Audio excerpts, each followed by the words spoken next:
It's Wednesday morning and we're here in St. Peter's Square for the audience of the Pope. There are tens of thousands of people here. Our pilgrims were all seated up there in these groups. We made sure they got good tickets so they could get up there early in the morning to be as close to the front as they wanted to be.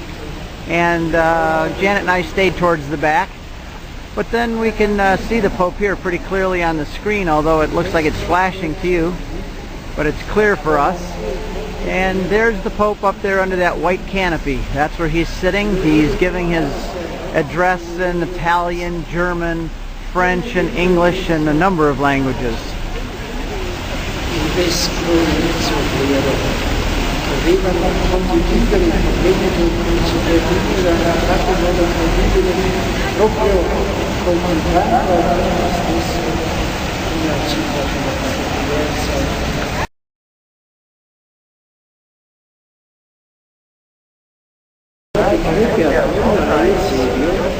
Spiega la sua posizione nel 345 alla cattedra episcopale di Vercelli.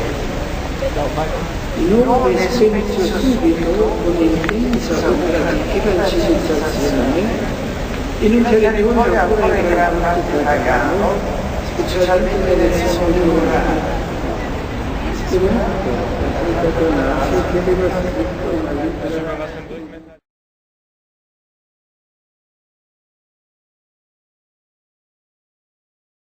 To go in and recognize the glory that was their heritage, and so the Capitol Museums opened their doors 1471 to the world's first public. Shortly after that, they began to rebuild it as well.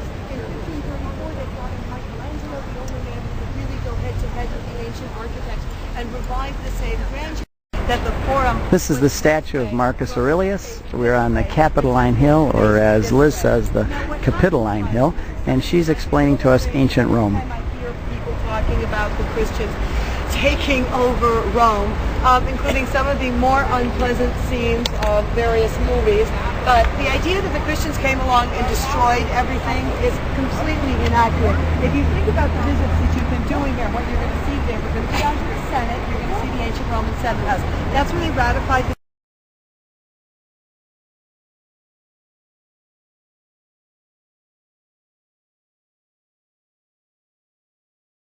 Last thing, when you watch the Paul video, you'll see me opening this gate. We had a lot of sound effects of creaking gates and of rats running and scuffling around and water dripping. But when you see this, everything she said is wonderful. Just remember, too, that this is where Paul wrote his last will and testament. The last written words that we have from the Apostle Paul came when he was in prison, right before his final execution. And he wrote to Timothy, and one of the interesting things, he says, bring me the cloak and the parchments. And one of the reasons is it's really cold and damp down here, and it's a possibility that he was writing because he wanted to have something to keep him warm.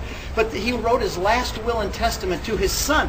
Timothy was his son in the faith. And 2 Timothy, that letter, is his last will and testament right before he dies. Remember, I read you the words from Trey Fontana yesterday that were written down here, so that the last will and testament was written to Timothy from here. And whenever you read that book again, remember where we're going now. The Mamertino. Nothing struck fear into the heart of Romans more than the Mamertine prison. And that's where we're going now.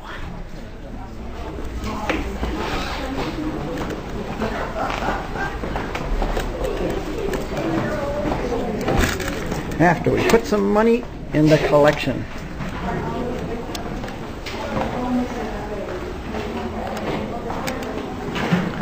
Here's the main altar. Here's a remembrance of Peter and Paul being in this prison. And down here you can see into the lower chambers. And now we'll go down the stairs to see it.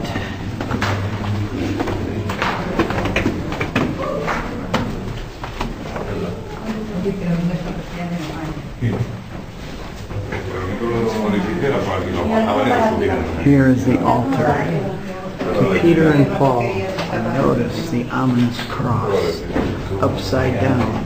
And here's the well that sprang up so that Peter could baptize the jailers as he converted them all to Christianity. This is the Mamertine prison.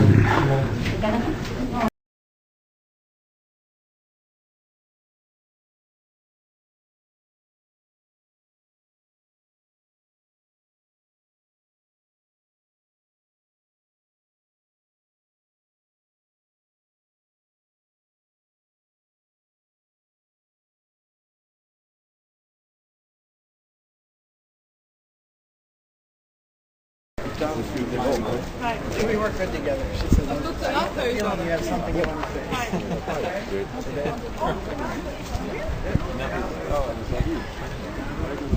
This is all, the general, the warrior coming back with his army and his troops.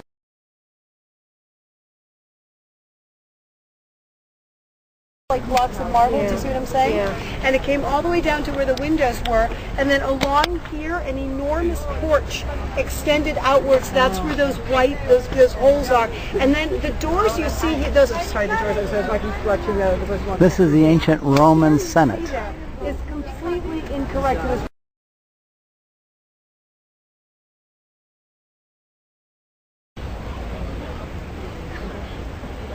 sand, dirt, huh?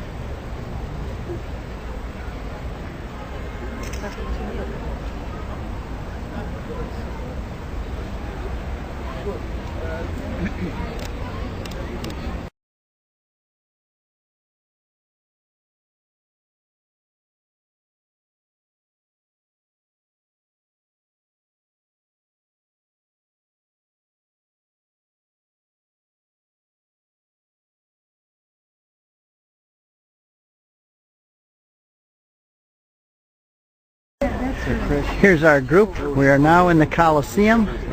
You can see the great magnitude of this place. We're now going down to the ground level to discuss the martyrs, to be on the ground level of Ignatius of Antioch, who was killed here in midday during the executions. And interestingly enough, the way the Lord arranged things, this is the feast day of Saint Ignatius of Antioch, who was killed right here in the Colosseum. And we visited his tomb 300 yards up the hill at San Clemente just a few days ago. Saint Ignatius of Antioch, pray for us.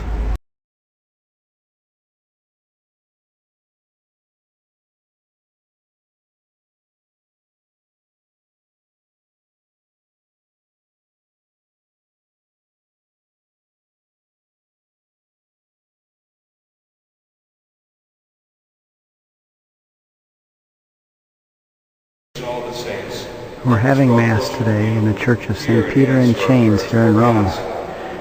How appropriate that right here are the chains which bound Peter. This pilgrimage is called the Footprints of Peter, Paul, and the Apostolic Fathers. And by the blessing of God, we end it this last day on the feast day of St. Ignatius of Antioch.